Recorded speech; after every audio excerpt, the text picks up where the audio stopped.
11 plus 3 equals 19. Move 1 stick, Brad Anghelo.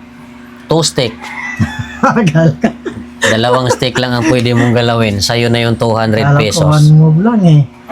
2 moves.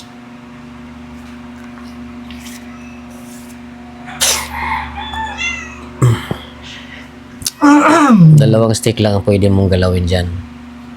Pag nakuha mo na yung sagot, sa'yo na yung 200 ko. Kuya. Ay. Sayang din yan pag hindi mo makukuha yan.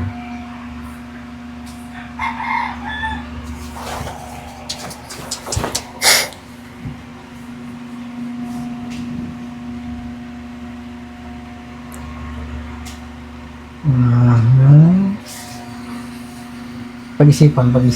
Kay, Pag-isipan. sayang yung 200. Sayang talaga ang 200 pag hindi yan masagot.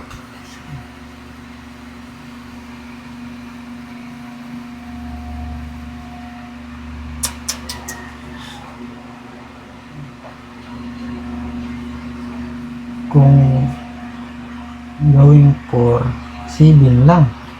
Kaso malaki. Paano ngayon yan?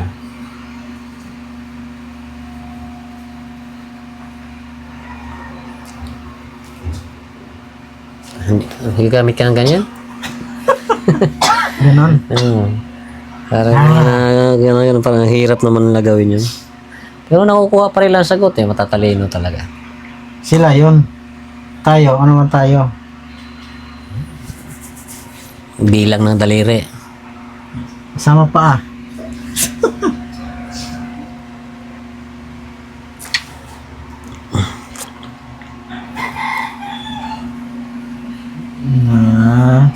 Mukhang mahirap to ah. Mahirap ba yan? Gaano kahirap yan? Madali lang yan. 11, 15. 11 plus 3 equals 19. Wala na, mahirap na. Hindi na makukuha yan. Tingin ko, mababawi ko na yung 200 dyan. Hindi yan.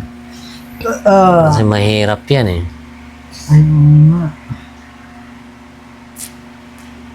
Kaya bago ka gumalaw, pag-isipan mo maigi kasi masasayang yan. Masasayang pag hindi nasagot. Isa. Ito, dalawa. Ito yan. Dalawa. Dalawa. 4 plus 9 equals 13. Okay. 15 yan. 3 moves. 3 moves. Mali.